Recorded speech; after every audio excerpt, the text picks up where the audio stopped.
What's going on out there, Color Commentary family? It is Color Commentary, colorful conversations by colorful people about Christianity, culture, and race. I'm your host, Marcus Lloyd, and with me, as always, is Mr. Antoine Malone. What's up, Antoine? Yo, what's up? What's up, everybody? Welcome to Color Commentary on this wonderful day. It's a wonderful day. It's a wonderful day today. And I see, we in different spots right now. We are in different spots. I have a lion's mouth right there. Okay. For those of you who are looking, maybe I should. No, I'm not. But technically, that's like a lion bottom, and then like there's a man at the top that's supposed to be Jesus, except he's not a brother. So. What is he, Antoine? It's just not a brother. I'm not gonna claim what ethnicity he's going for. He's got a James Cavill, whatever. Oh, okay. You're going back to the Passion of Christ. It's actually on the side there. I should show it, but I'm not gonna go through all that. So you're all good. You're all good. No one cares. That's okay. You got a little olive tree over there, so as you're getting into your spring mode, that kind of. I know how you like to get out in the. I'm super. I'm super outdoorsy. Okay, here it is. There's the picture. You see it? Okay. I mean, I sort of see it. It's kind of hard to make out, but you know me, I can't really see very far. That's it. I'm all right. I'm done. It's all good. How you feeling today? I'm good. Super excited for today's show. And I think our audience, you guys will be excited as well. This is a very interesting project to talk about. So. Mm-hmm. With some very familiar faces, and for me, at least one new face. So, yeah. I'm particularly with everything that's going on right now. Like, I'm really excited to see this project, and I know the work that we're doing right now with Threaded, really working in collaboration with some of the organizations like an Undivided and like NILAC and getting our buddies FaithWorks, Let's Talk Race. Just a lot of work around this immigration space. I think it's just so much fun to be able to have this project to be able to introduce out to all the networks, our listeners, and then the folks who are engaged with us too. So I'm excited. I know people are like, "Hey, what are you talking about?" Right? So this is a documentary that is going to just been released, I guess, for a couple of weeks. It's called "Jesus Was a Migrant," and it's fantastic. And we've got actually writer, producer in here, and then also host as well that we're going to bring in here. So first, we're going to bring in Lauren Vernea. She's a writer and producer. Director who her work spans documentary, film, television, comedy, currently pursuing her master's in divinity, Fuller Theological Seminary. That's my school right there too. Excited to bring her in. Near and dear to the Color Commentary. I don't know. We bring a lot of Fuller people in here. It's not. We do have a lot of Fuller. We might as well just be the honorary Fuller podcast. We probably have. Just look, we out here doing things, Antoine. That's all. We out here doing. There's an opportunity, is what I'm saying. We could just call them and see. See some sponsorship going here. I feel what's going. She's got lots of stuff that she's been engaged with. Some producing credits, documentaries like Icons That Built America, Tulsa Burning, The Black Church. I know we did a movie watching actually on the Black Church a couple of years ago.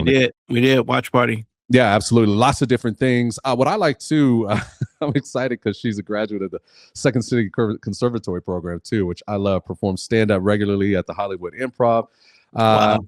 I know. And listen, she holds an MS in leadership for creative enterprises from North Carolina. Man, I'm telling you. So just I'm excited to get in. I expect some comedy in here too, I guess. So we're going to see what's happening. It's going to be a good deal. And she's joined by a friend of the podcast. Had him on several times. It's been a while. We haven't had him on since he's got the title, right? So this is Dr. Jemar Tisby, right? The author of New York Times bestseller, The Color of Compromise: The Truth About the Church's Complicity and Racism. I think we went through that when he was through last time. How to Fight Racism, How to Fight Racism, the Youth Readers Edition, The Spirit of Justice, True Stories of Faith, Race, and Resistance. I Am the Spirit of Justice. He's a writer, man, prolific. Has been featured in lots of things. Washington Post, The Atlantic, the New York Times. And he's a frequent commentator for like NPR and CNN. And man, I know many people who are listening have heard him speak nationwide on topics of racial justice, U.S. history, Christianity. And my man earned his PhD in history, and he studies race, religion, and social movements in the 20th century. It's very similar to what we talk about here, so it's always good to have these folks in. So let's welcome to the show. We got Dr. Jemar Tisby and Lauren Vernea. How y'all doing out there? What's going on, fellas? Hey. Good people. That theme song had me in my Pretty Ricky era. Oh, my word. Okay. Let's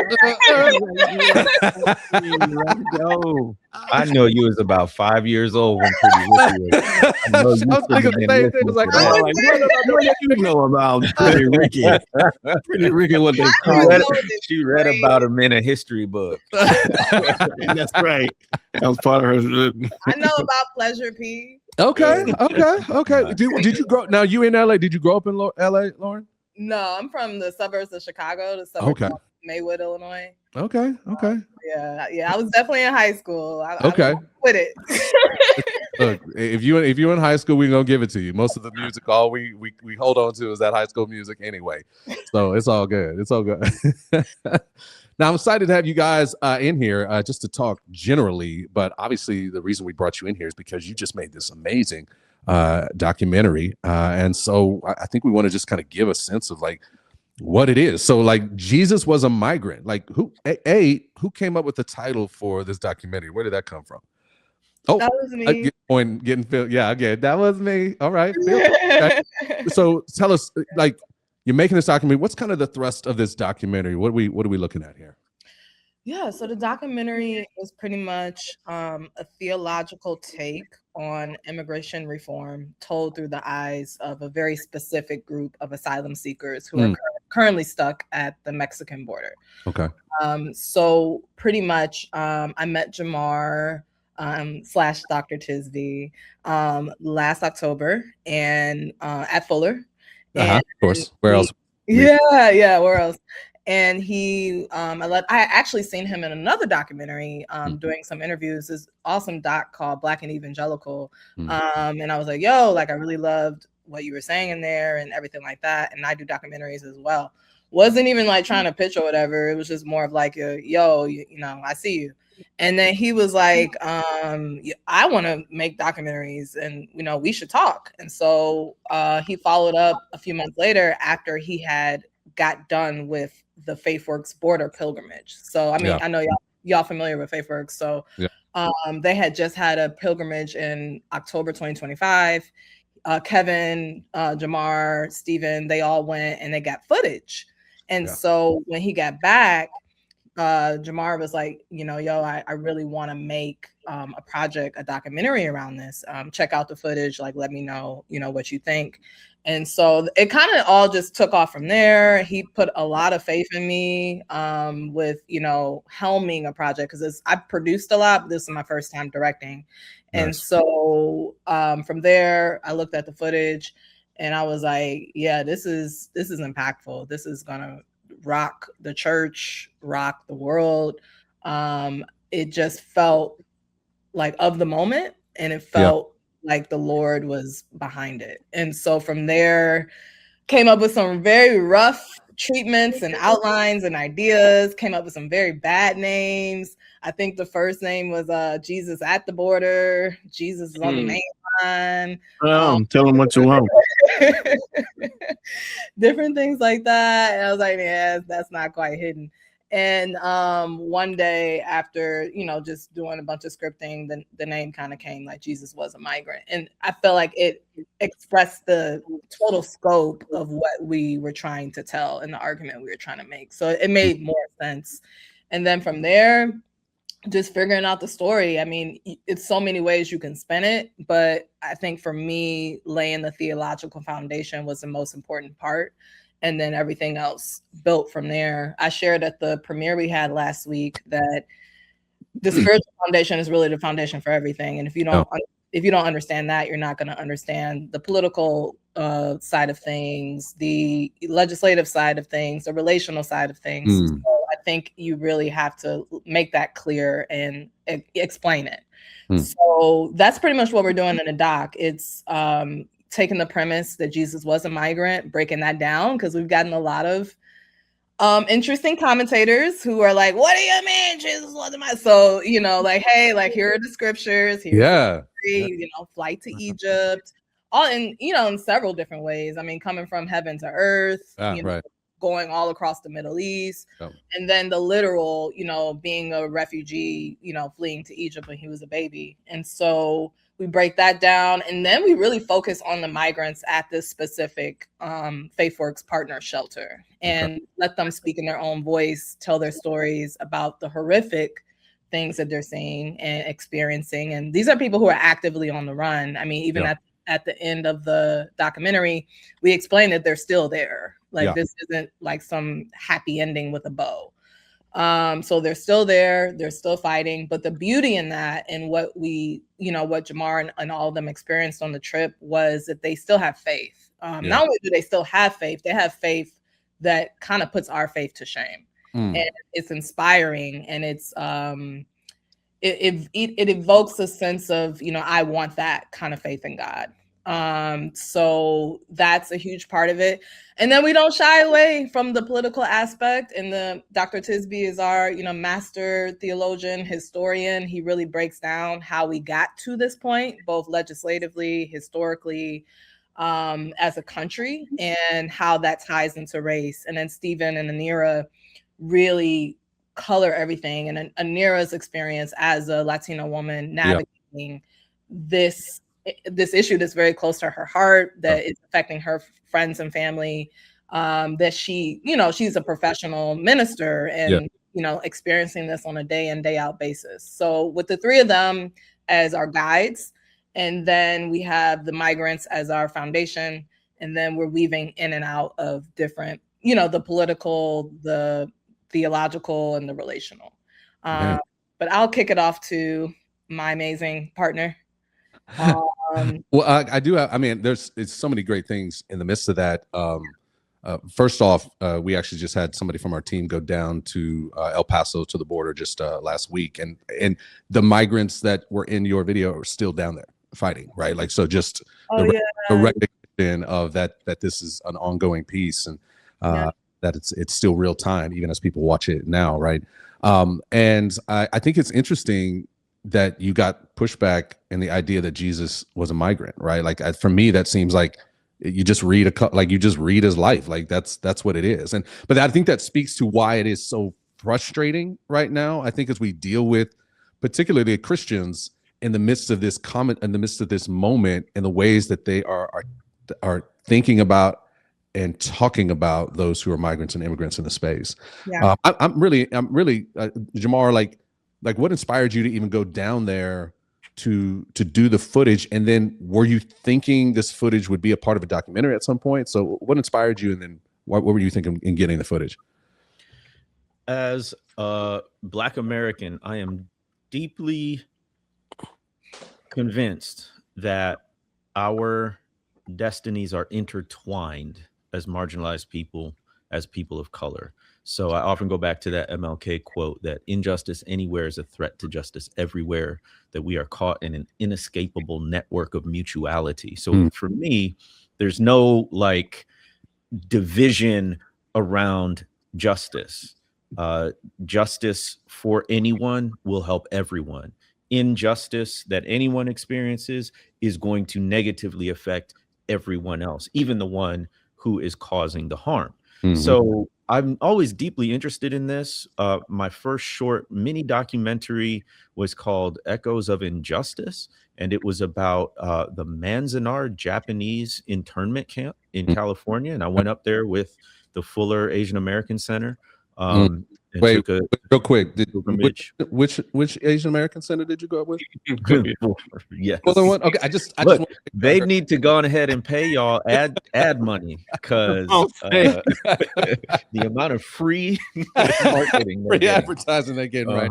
Right, go ahead. And we could talk for days about that history, but so it's always been there. Like, we are stronger together than apart. And I'm gonna pause here and do a sidebar, because there was this narrative. So first of all, immigration has been the most public and conspicuous policy of this regime thus far.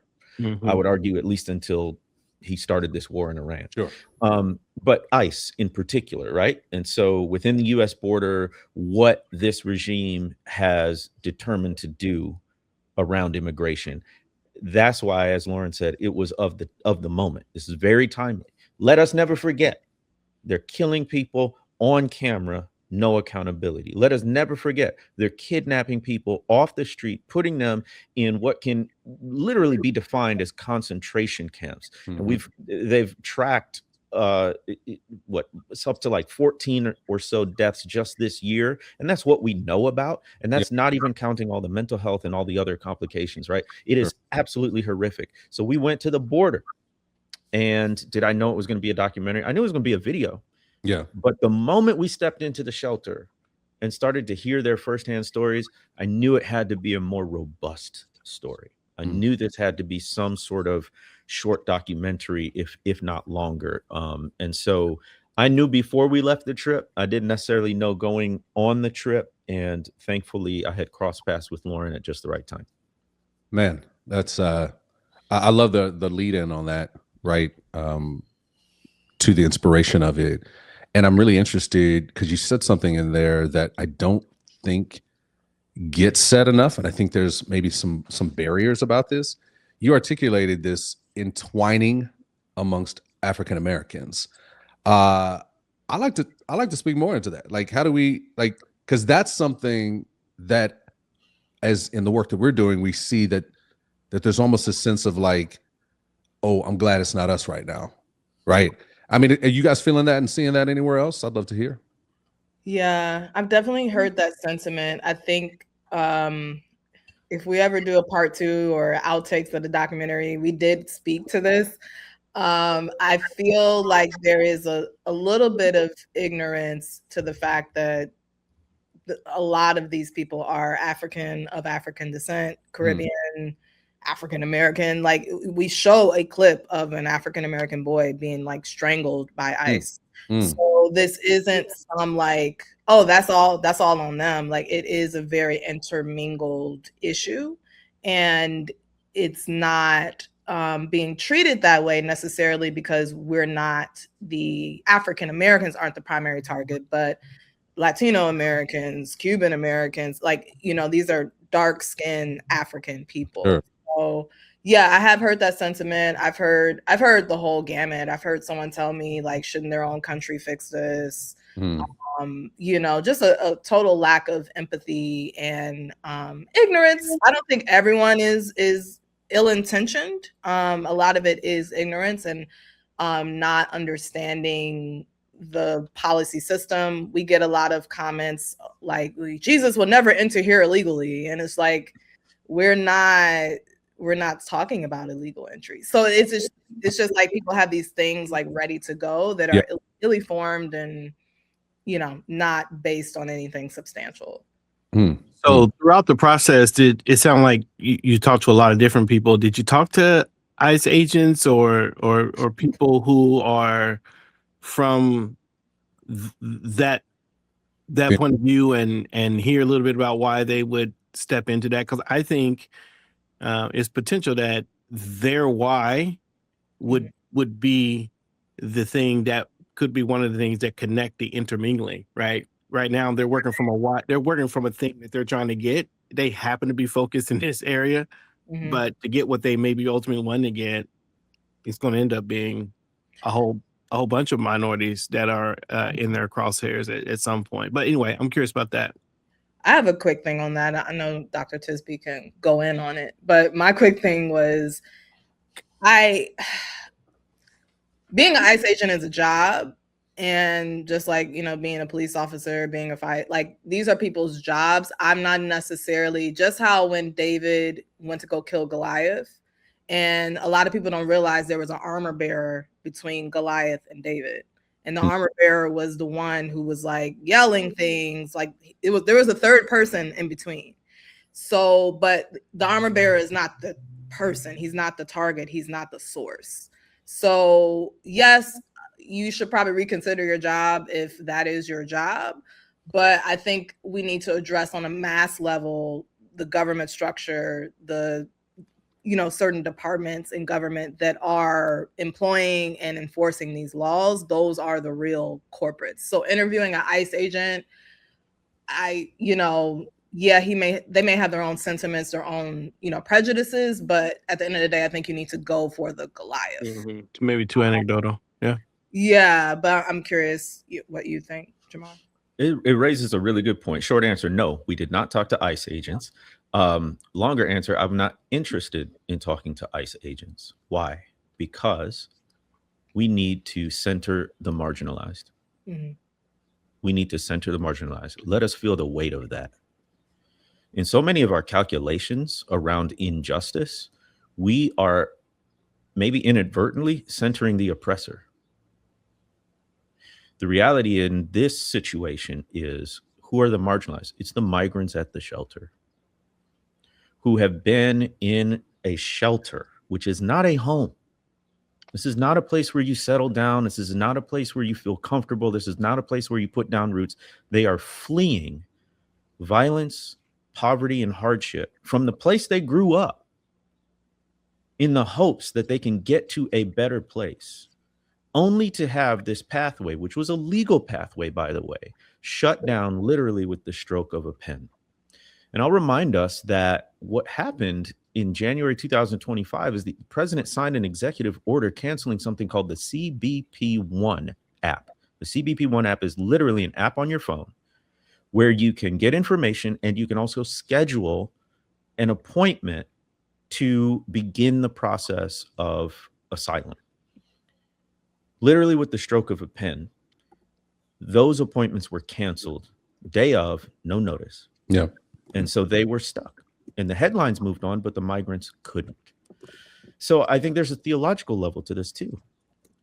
I always go back to Luke chapter 4. This is when Jesus announces his public ministry. 30 years. He's just growing in wisdom and in stature with God and with people.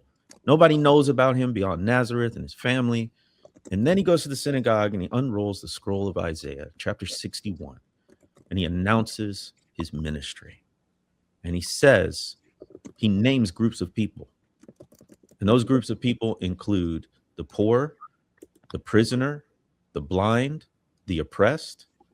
What is Jesus doing in that moment?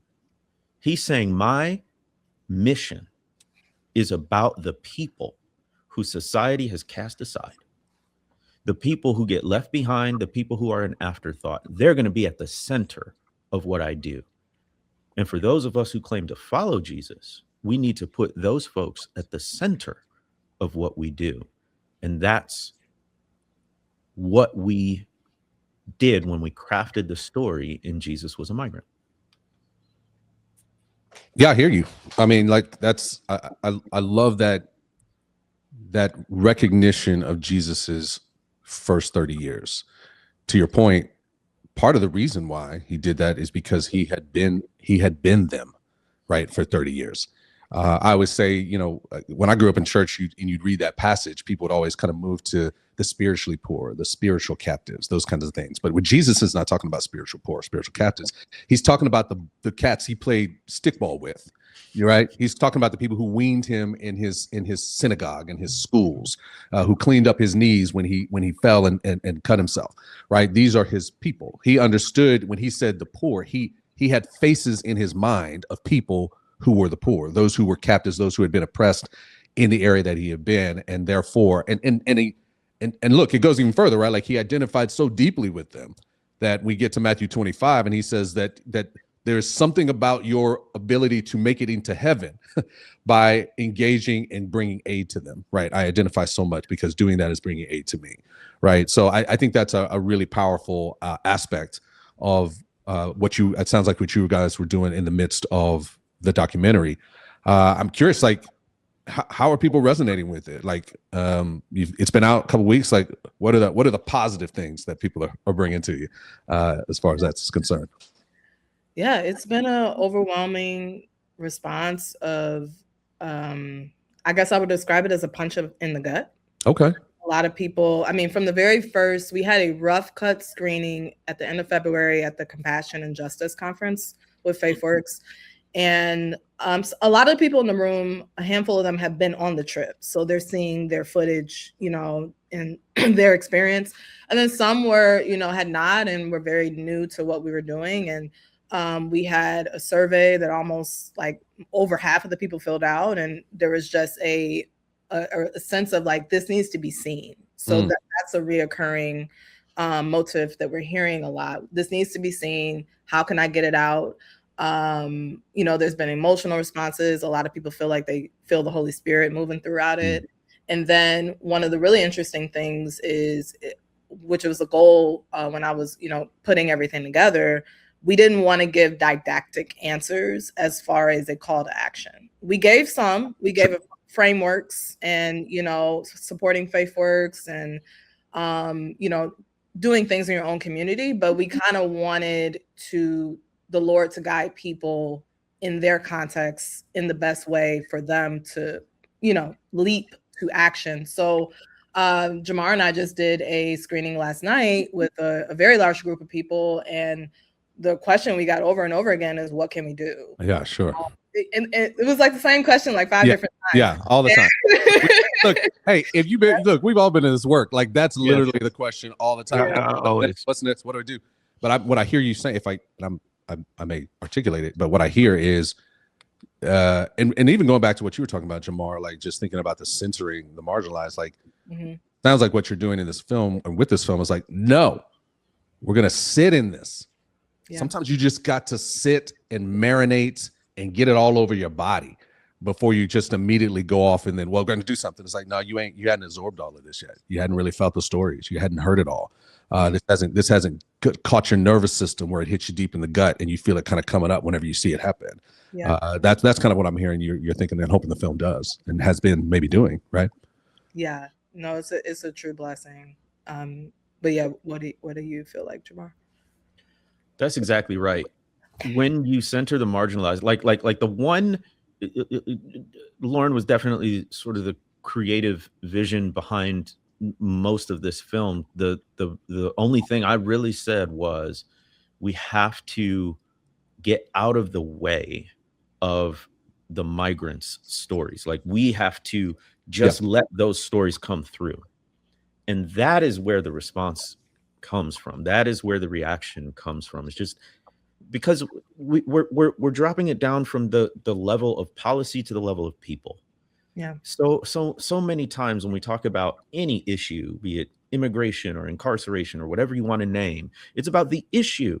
And we forget that there are actual people being harmed by our policy choices or the choices being done in our name. So I think what the film does is it brings it back down to that human level that everyone can relate to on some level. I mean, we're hearing from parents talking about protecting their children, right? Like, that is something universal, no matter what your religion, no matter what your political persuasion. So I think people are responding to that. People are responding to some of the history. We talk about some of the history of white Jesus and why it is so easy to otherize people of color coming across the border, and why it's so easy to dehumanize them. We talk about some of the history of partisanship within Christianity and how one part of the church in the United States has completely been captured or capitulated to a particular political party. So we go there, and I think people resonate with that. But more broadly, what this film is, it's also the first production of a larger endeavor called Tisby Studios. And what we're committed to at Tisby Studios is telling honest stories at the intersection of faith, history, and justice. And these are films which I have a typology of 4 different kinds of films: foundational, devotional, explorational, and transformational. These are 4 types of Christian films I can get into, or you can listen to my podcast on it. But we are majoring in transformational faith films, which are films that interrogate systems, they analyze power, and they compel action. So it's not just, oh, that was interesting, or, oh, that's entertaining. It's, what are we going to do about it? Yeah. It's I don't know if Antoine, you can jump in on here. I just had a question on it if you had anything, but this again, kind of the school of thought that I know I've been kind of reared in the midst of this work too is so much of what we're trying to do is trying to change kind of reorient people's minds around these concepts, right? And really reorient their hearts too. And to your point, the storytelling from my school of thought, the storytelling does more work than the accusations, right? It's the storytelling, right? That when you see the actual story, you see actual people's world and you're able to get inside of it. What the studies tell us is that's how biases get really started to get undone, is by those. And I'm curious, is there a particular story that you're telling in the midst of this documentary that most impacted you? Like a specific like part in the overall Yeah, story. a particular immigrant story or something that hits you that's most impacting. As you're making, I know my own world of making films and whatnot, there's usually like, man, I really like this little scene right here. You can't cut this. You know what I mean? Like, what's the thing you're like, hey, this part could not be cut because this did it for me. Yeah, there are several things. I think starting with the migrant stories and their foundation.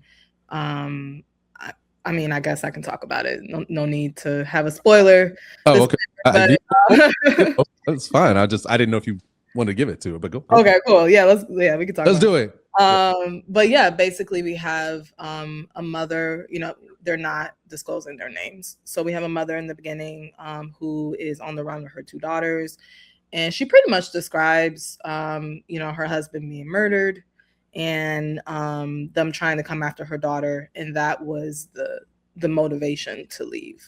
So I think framing that up front, I think a lot of people think people are coming here because they want to, for more frivolous reasons, or more, or ill-intentioned reasons, like, oh, they're trying to take our jobs, or and as Anira says in the documentary, like most people who are asylum seekers, they don't want to do this. Yeah. This is not some, vacation. Like they would much rather be in their own context, in their own communities, their own culture, their own food, their own languages. So I think that was definitely, illuminating for me. And it's been really helpful as one of the foundations of the film.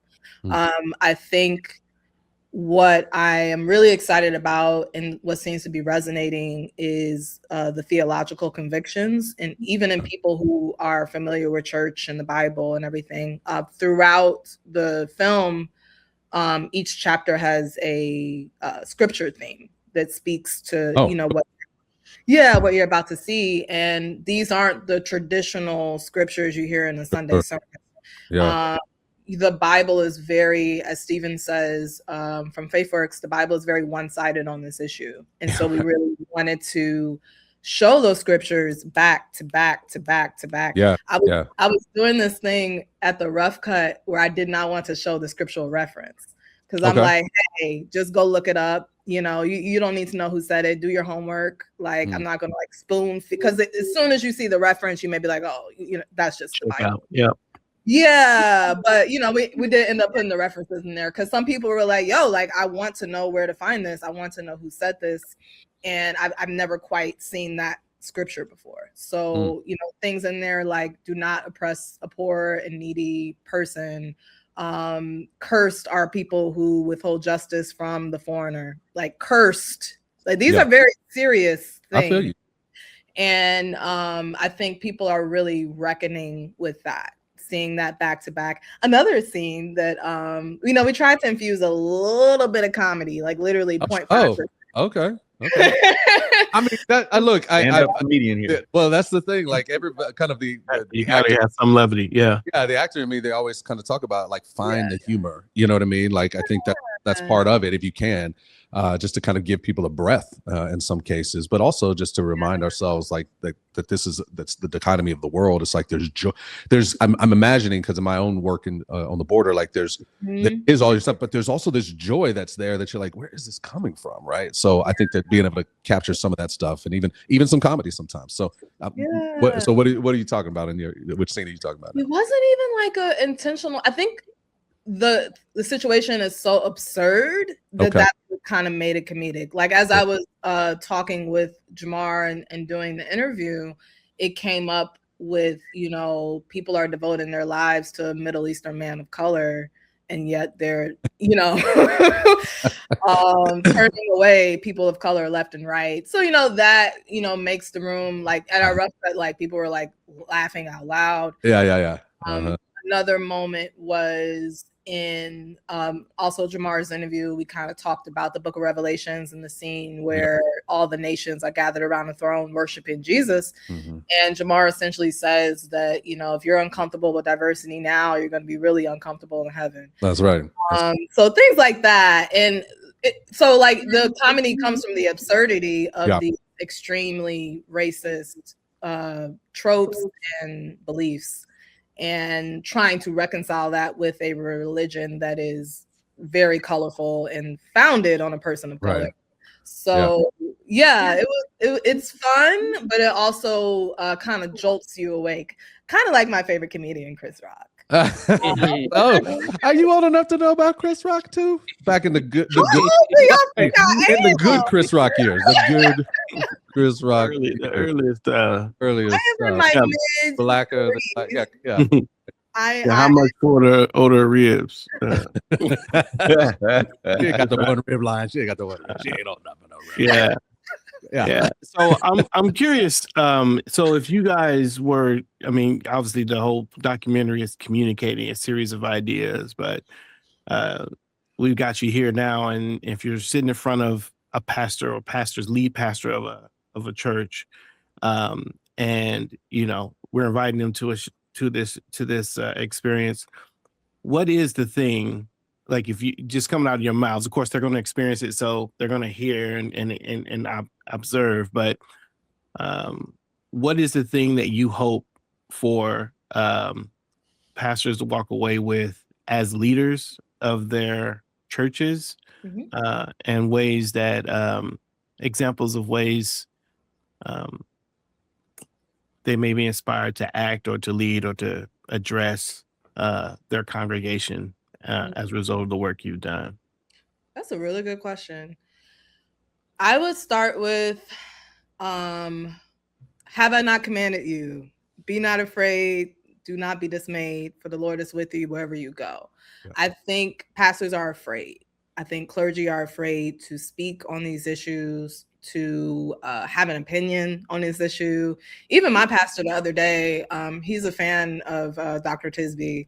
And so I kind of know what's up with him, but he is filling out his way, you know, with this congregation. And he said something very lightly about Trump, didn't get a response. And like, he was like, all right, I'll keep going. So it was like, testing it out. Yeah. He's like a brother, but like he's very much educated and, you know, not about the craziness. And so I think that's the first thing I would say is you don't have to be afraid to speak truth to power. The Lord is behind that. And this is not a political issue as much as it's a humanity issue and a spiritual issue, honestly.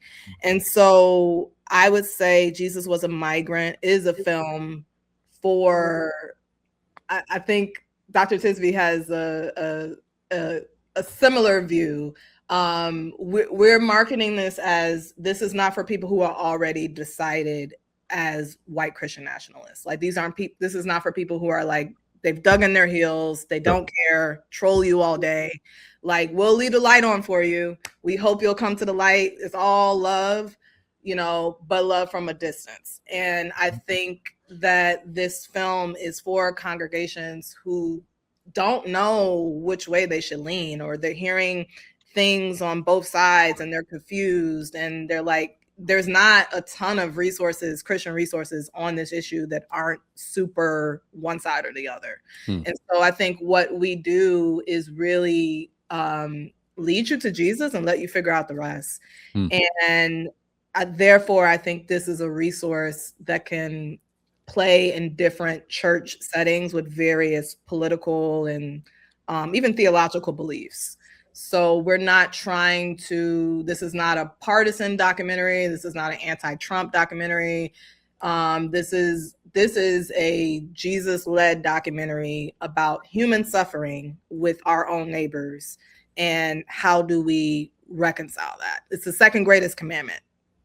So, but yeah, curious what you think, Jemar. Yeah, that was a wonderful address, and I hope pastors who are hesitant, listen to Lauren's part, because I have a lot of smoke for faith leaders of any kind who are not speaking up forthrightly about these issues right now, in particular immigration, because like I said, it has been probably the most prominent policy of this administration that is visible. And so at this point, what are you waiting for?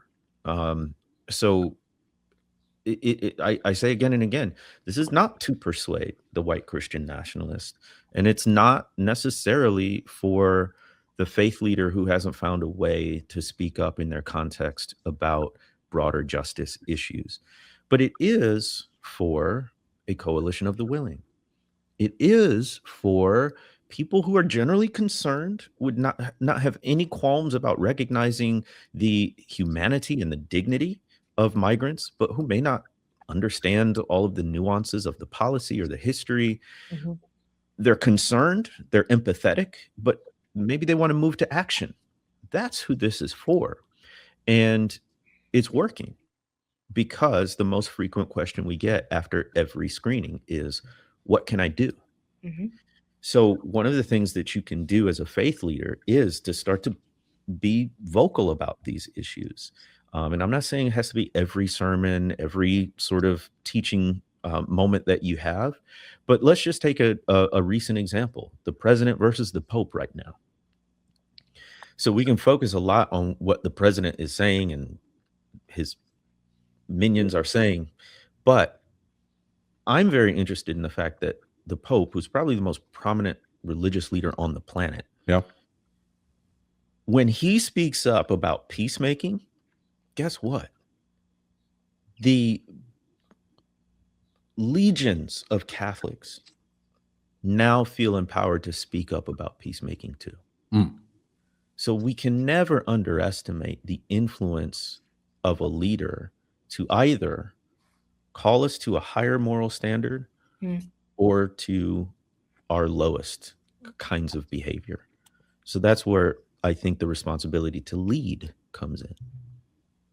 Yeah, because people are being, if you can say, discipled somewhere, right? And so if you are the people who are the theological disciplers, if you will, it sounds like, just again, kind of do your job theologically. And it sounds like from everything you're talking about with this documentary, like that's the foundation of this documentary. Like, I love that you're talking, Lauren, about the absurdity comes from how people respond to what the Bible says. Not some commentator talking about something, but it's like, no, the Bible says this, and then we see what people say who are Christians, and we go, how can you say both of those things together when the Bible says this, right?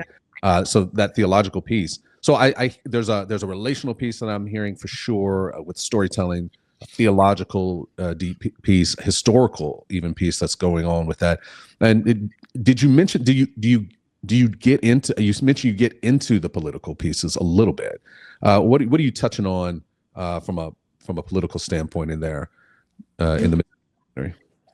We break down, there's a certain point where, you know, we've, in the middle of the movie, we've just come from the FaithWorks partner shelter.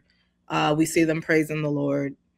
Then the next chapter is back-to-back ICE footage, back-to-back, you know, real life things that are happening in the world. And then we have Stephen, Anira, and Jemar, you know, commenting on, well, this has been the Christian and the church response. We've seen the positive. We've seen world relief. We've seen the evangelical immigration table. We've seen all of this. So how did this divide? Where did we start to let politics lead theology instead of theology leading politics? Mm-hmm. That ushers us into the historical and the political breakdown. So essentially, we start from the beginning with the Chinese Exclusion Act in America that, you know, tried to put them out and, you know, discriminated against them. And I think that's the important fabric of what we were talking about earlier, is this is a multicultural issue amongst people of color. And if not you today, it will be you next year. They're coming after all of us. So, you know, it started with the Chinese Exclusion Act. Then it went on into, all these different policies and legislative acts. And we really break down how the Obama era backlash from him being president and the anger from that amongst those certain communities really ushered in a more swift, visceral response with anti-immigration sentiments.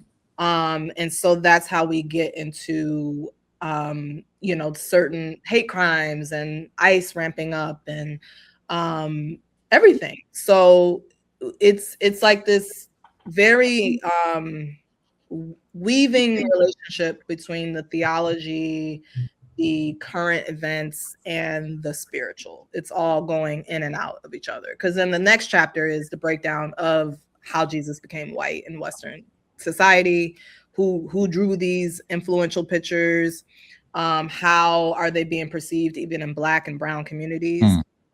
You're essentially saying that the white man is God. If all you see is, God bless him, he did a great performance in Passion of the Christ, but if all you see is Jim Caviezel in your head when you think of Jesus, that's not good, homie.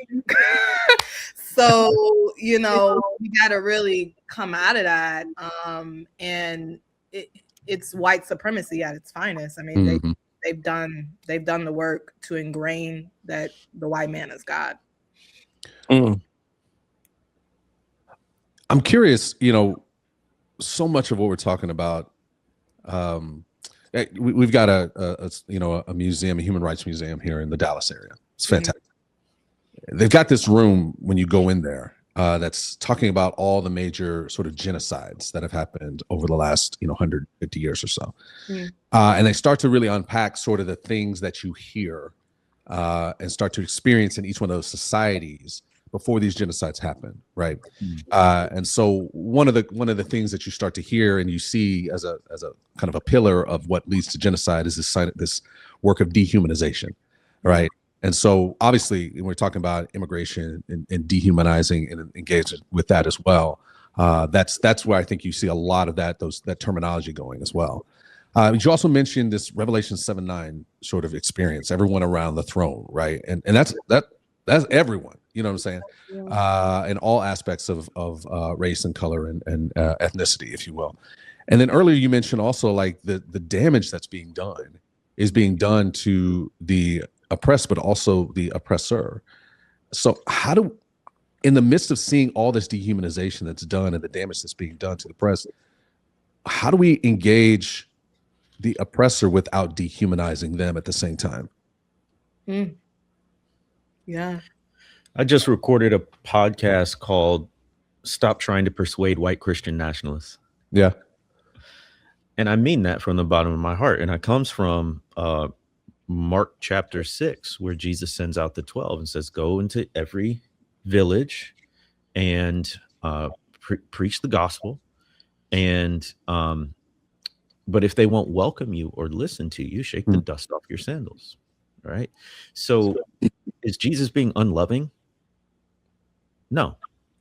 He's saying you need to be good stewards of this mission. The mission that we have is to be Jesus's witnesses. So what Jesus is saying is go be a witness. If they will not receive your witness, you are not obligated to remain there forever trying to convince people who refuse to be convinced. So how do we engage them? I actually think the best way to do it is to love our neighbors well, because that is a witness. That is an indictment on silence. It's an indictment on apathy or hatred. It is also a living demonstration of what we could be doing. Now, all of that to say, we still have church members, family members, friends, acquaintances who may be on the other side of this issue. What do you do then? Well, you do your homework so that well, hey, these migrants that we're talking about, and Jesus was a migrant. They were seeking legal pathways to come into the country. This administration is currently cutting off legal pathways to entry in all kinds of ways. So you can speak knowledgeably about the facts of it. But you also maintain your peace. You don't let anyone so affect you that you become unloving and you treat them the way they're treating migrants or others. So you got to retain your humanity in it. I'm not saying don't engage at all. I am saying that 10 years into this current movement, if you will, people have declared where they are. We are in times of moral clarity. I don't honestly think there's a lot of gray area on many of these issues that occupy our time right now. And so you're believing people when they tell you who they are, and then you are saying, where can my time and energy be most fruitful, and go there. I had a quick thing on that too. You guys asked really good questions, by the way. Thank you. It's making me think. Just wait. I really, this came up actually after the premiere, kind of essentially the same question you said. One of my pals or colleagues basically said, you know, I get it. I mean, obviously, like, I share your sentiments. However, as a Christian, I don't want to dehumanize that other side. I don't want them to be seen as like less than just because they have these very horrid views. And I think it is a matter of, you know, loving from a distance, presenting the information, giving the tools, and just letting the Lord work. But I also think of the Apostle Paul and how the biggest, hottest mess in the entire Bible, I mean, killing the church and slaughtering people and breathing out threats every 5 seconds. I mean, it really kind of doesn't get any worse. And the way he turned around, but it was only because, one, it was because of prayer. There was ongoing prayer in, you know, all of that. And then two, it was a personal revelation of Jesus. And so I have hope that in our lifetime, in my children's lifetime, that people will have these Christophanies and truly see the Lord and his heart for humanity. And I do think people can turn around. I do think their redemption is always possible. And I believe that's the Lord's will. But at the same time, you can't hold your breath, and you have to really continue on and steward the mission well. I think it's something really interesting about you're mentioning Paul's journey, which is a great example. I think Peter's journey is equally important as a zealot who very clearly, from the moment we meet Peter to 1st and 2nd Peter, we see a major transformation in his ability to deal with the energies inside himself were concerned people who are not part of his family, and even difficulties in society and how Christians should respond. When you read 1st Peter, it almost feels like Peter's letting people off the hook, right? But if you follow the life of Peter, it's like, this is the same guy who was willing to chop an ear off. This is the same guy who was very braggadocious about, his energy. This is the same guy who preached for a long time, but needed a revelation to be told to go to Cornelius, right? So this is someone for whom the journey at the end of his discipleship, his own discipleship, led to a very interesting kingdom-based way of dealing with society and difficulties in society. And so it's really interesting to think through his life. And one of the ways that I think we see Peter being progress, of course, Jesus corrects him often, but then you do get Paul who comes and says, "Hey, bro, this ain't it," right? And so there is this. Like, you're correcting me, right. Like, hold on, right, exactly. So we do have this consistent challenge, I think, to love our neighbor, be on mission, love our enemy, bless when and not don't return reviling for reviling, but bless. All those things. Yeah. Those are scriptures, just like they're and at the same time, stewarding the grace you've been given well, right? And staying in and on the mission God has called you to stay in and on. And as he does say in Peter, to be ready to give an defense for the hope you have in the face of these difficult, in the face of the responses the witness that you leave in light of these atrocities, right? And I just think that's the challenge of spiritual formation and discipleship that Jesus gives us. That is difficult and challenging to pull off. But Peter's example is one, as you might say, Peter was a nationalist, right? And his view about society was very dictated by that, and he has to get to a different energy by the end of his time. That's a really good reminder, because I was thinking of Peter at first, but it was like, oh no, when Acts 2 comes, he gets the Holy Spirit, and everything's great. But it's like, no, like he was still a hot mess. Like there were oh yeah, no, I say all the time, like Peter does all this preaching and he's establishing the church, and then after all of that, he gets the Cornelius work. So he still hadn't quite figured out this kingdom of God, community of God thing, even before he's preaching, because he still needs a dream and a special scenario and God's words directly for him to get up and go to another person's house. Yeah. This is Pastor Peter at this point, right? Remember, these. I mean, the disciples. I love how Willie Jennings talks about it, right? Like the disciples, but when Jesus is like, go and make they after his ascension or his resurrection, and they're like, okay, is now the time we're going to basically that's type of Acts, and he's like, no, didn't y'all hear nothing I said? No, that's not what we're doing right here. This is the time we're going to establish the national.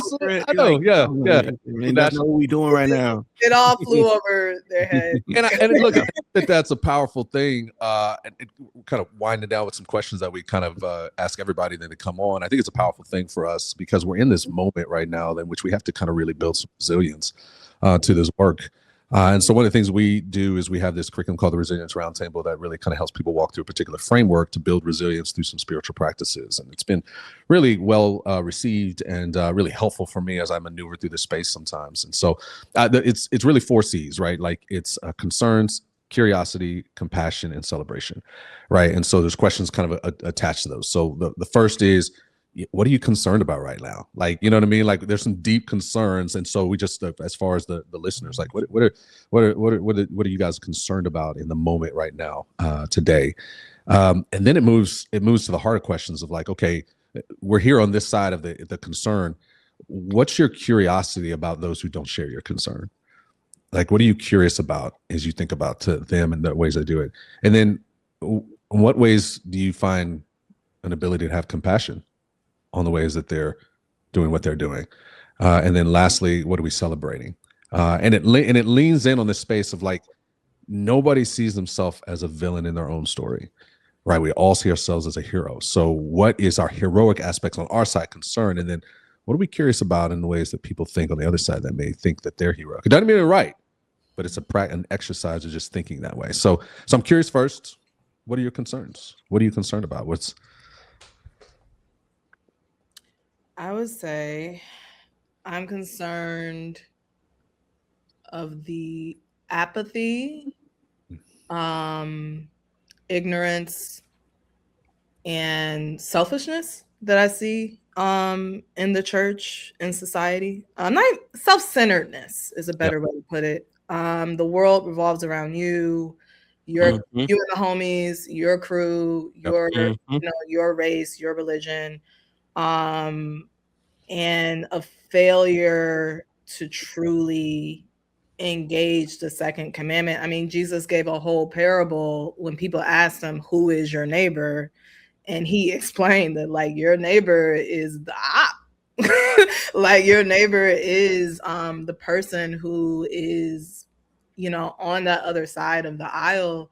And I think we've been deadened to that core part of the faith. I think it's been more about, you gonna get yours, God's gonna make your dreams come true. Right. How are you and it grieves me, and I don't quite know, because the church is so ununified in a lot of ways. I don't quite know how we come out of that. Yeah, great. Dr. Jemar, any concerns? Oh, many concerns. Which concern? Sorry, which concern are you about today? Yeah. I'm concerned that not, in my experience, not many Black Christians are using the language of white Christian nationalism to talk about and analyze what's happening right now. Right. I could be wrong, and I hope I am. But number one, there's really only a handful of Black scholars speaking on white Christian nationalism. Yep. Literally one hand I can count. And within the church, I don't hear the language being used as much. And that's of concern, because there's an entire body of knowledge and research behind religious nationalism more generally, Christian nationalism more specifically, white Christian nationalism in the US more particularly.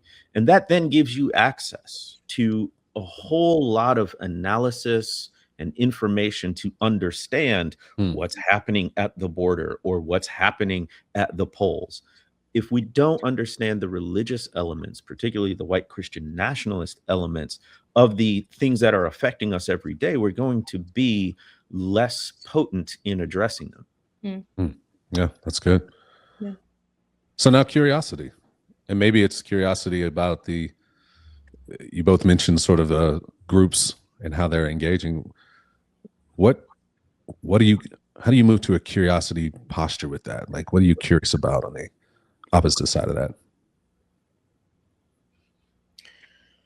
I think I'm curious about what is the fear. I think underneath, I believe the most human motivations and emotions are motivated by fear or love. So this is obviously not motivated by love. So what is the fear, and who and what is feeding that? People in my life I know who, and by the way, this is not Republican, Democrat. This is just, talking purely on like a faith and a humane level. The people in my life I know who are, on a different side of the aisle, I think it's a scarcity mindset. And so I guess my curiosity is, as Anira says in our documentary, if we believe that this God is so great and so all-encompassing, and he owns a cattle on 1,000 hills, and he has all these resources, what is your fear? So yeah. That's good. Jemar? My curiosity is how the Black church will be remembered in this moment. So, we often look at the Black church in times past as a almost heroic force for justice, whether moving toward abolition or desegregation or voting rights, right?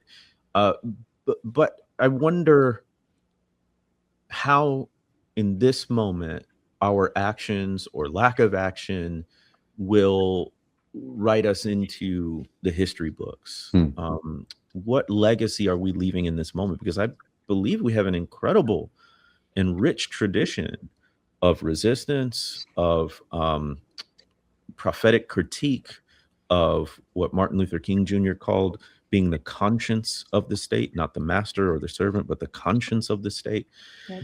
And I know that on an individual congregation or person level, there's vigorous activity. But I also have the sense that people aren't looking to or viewing the Black church as the same sort of movement force it has been in the past. I don't think that this chapter is closed yet. And so I'm just curious about how it all shakes out. Yeah. That's wonderful. All right. Compassion. How do you take a posture of compassion in the midst of all this, particularly with those who are not in the same boat as you? Yeah. I think it could be a tension there. I mean, on one hand, I definitely get that, you know, you're a product of your circumstance and your environment. I've seen and have built relationships with people who have kind of come out of very racist households and upbringings, and they took the motivation, or they had the motivation to seek out education and seek out well-informed friends and Right. change their community, change their setting. So I have compassion in the sense that a lot of it is circumstantial and environmental. I just think that at the end of the day, when you stand before Jesus, he's not going to ask you like, or he's not going to say like, "Hey, I get it. You know, your mama was this way, your daddy was this Sure. way. Ooh. Come on in." Like, you know, there is a certain level of accountability. So I have compassion in the sense of I get we all start in a certain place, and I believe just as a human being in general, even if you're not religious, our goal is to become the best version of ourselves. And if you are a Christian, your goal is to let the Holy Spirit transform you. And part of that is maturity in all areas of life, not just spiritually. So I have compassion in that sense that I believe in the slow work of the Holy Spirit. And it sounds like the missing out on a lot of stuff in the midst of that. Missing out on Lauren's sermons.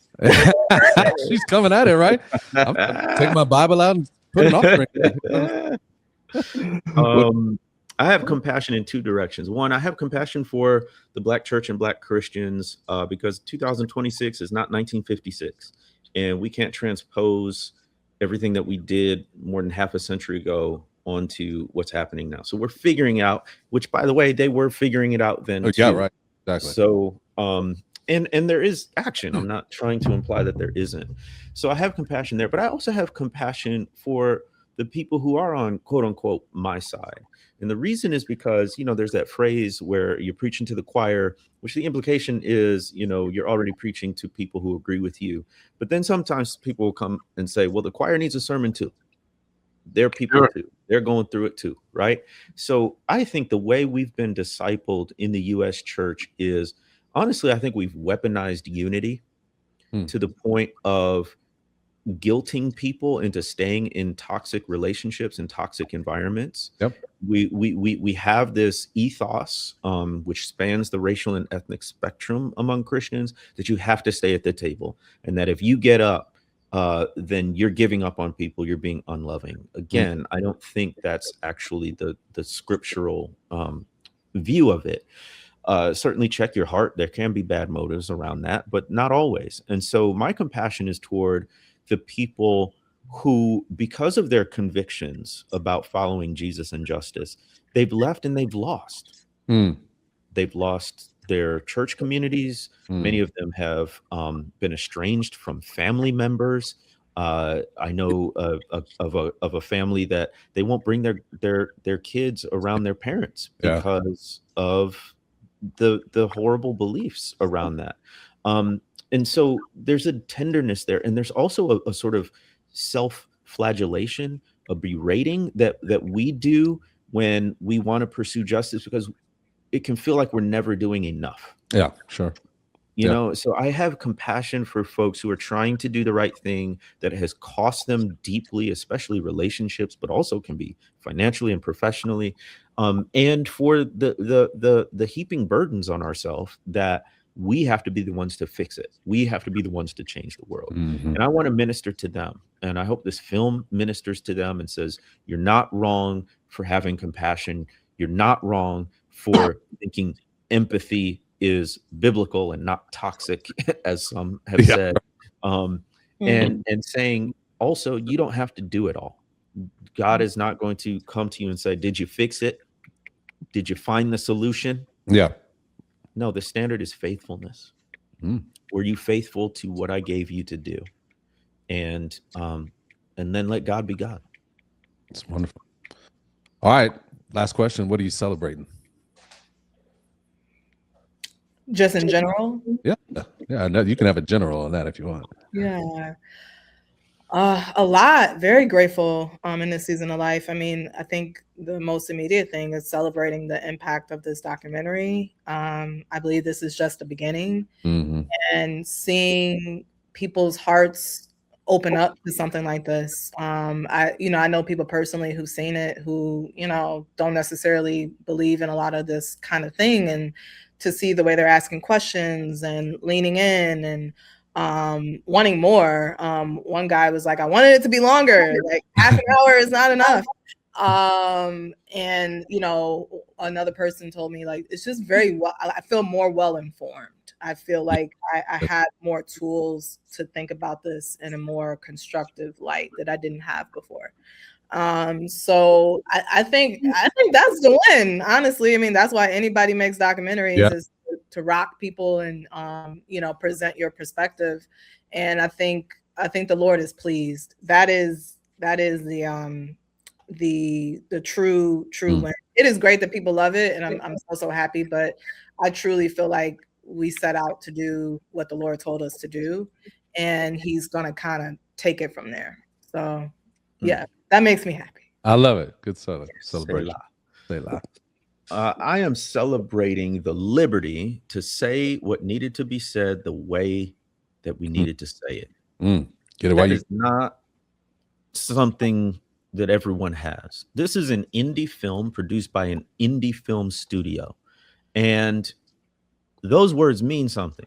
Independent means that we are not beholden to a system, an organization, an institution that is fearful about telling the truth about what's happening in the world, that is scared to name reality, that is timid about talking about injustice. So we said it with our chests, as the children say. We said what we needed to say the way we needed to say it. And that's the call to action for me to your listeners, is not only watch the film. By the way, we're not slapping this on YouTube and hoping people find it. We are pursuing a community screening strategy. What that means is we want you to watch this with other people, such that when the film ends, you can turn to the person next to you and say, what do we do next? This is a film to move you toward it. Is a film to be experienced in community. So if you want to host a screening, it can be large or small. Don't feel like you have to have some official role or platform for this. You can just get a group of friends together. You just go to JesusWasAmigrant.com and you fill out a screening interest form. There's no obligation. You just tell us about your event and we will email you next step. JesusWasAmigrant.com. But I say all that because the second action step is support this independent filmmaking. I was able to self-finance most of this because of my Substack subscribers, because of the people who take my courses, because of partnerships. Like, this stuff doesn't just happen, folks. Right. And let me tell you this: the far right is funded. Yeah. They are organized. They are institutionalized. They have a media machine behind them, from podcasts to social media influencers, and yes, films as well. And so I believe we have to meet narrative with narrative, and we have to engage in what I call narrative resistance. We have to meet stories with stories. And if you want to see more of these kinds of films, then you have to invest in the filmmaking. What's the best way to invest, Jemar?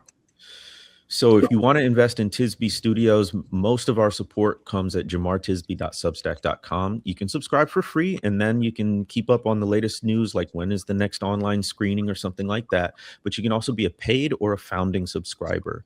That's the easiest way to help.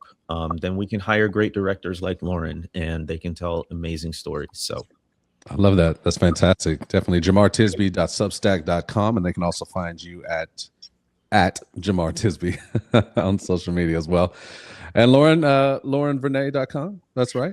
Yeah, LaurenVernea.com, at Lauren Vernea. And VERNEA for the people who are listening, not watching. That's right.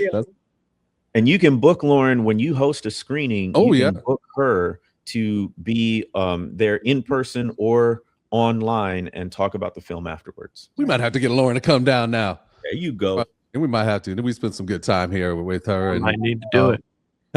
Hey, look, Gotta kick it with the Fuller crew. that's right. That's right. Man, hey, this has been a good convo. Congratulations. Yes. Yeah, it's not a small feat. I mean, pulling together the ways that and the way that you did it, where it's like, hey, let's film first and then come in and then tell the story within it. Like that's I haven't, again, I can't wait to see it, but everything you're articulating there seems to have been a very divine thread that kind of made it all come together. And so I'm really excited. And again, seeing beautiful Black people making art, like so much of what I think is the transformation of minds these days is that the people who have been affected by the stories or have been affected by the issues can tell stories now and have the right to do that. And to your point, Jemar, to be able to do it independently, but you got to make money to do it. Like people got to come out and do it. Like we got more stories and more people who want to tell them, but we got to get those folks out there who can fund it. So congratulations on doing that. That's a fantastic thing. And all the success that you've been doing, both of you and your careers and in the places you've been going and doing your work. We're so excited to have you here on Color Commentary. And as we kind of finish out, Color Commentary is a place where we bring different perspectives into the room and talk about the issues that are going on in Christianity, culture, and race. And so we hope that as you've been listening, you've been experiencing that. The name Color Commentary, the colored means that you are going to put on different lenses and see through those lenses to find all the different beautiful colors that God put together on this planet, on this earth, that is leading us to that Revelation 7:9 church that we mentioned today, where all tribes and tongues will be together. So that's why when we tell you and when we talk to you about Color Commentary, at the end, we teach you to stay colored.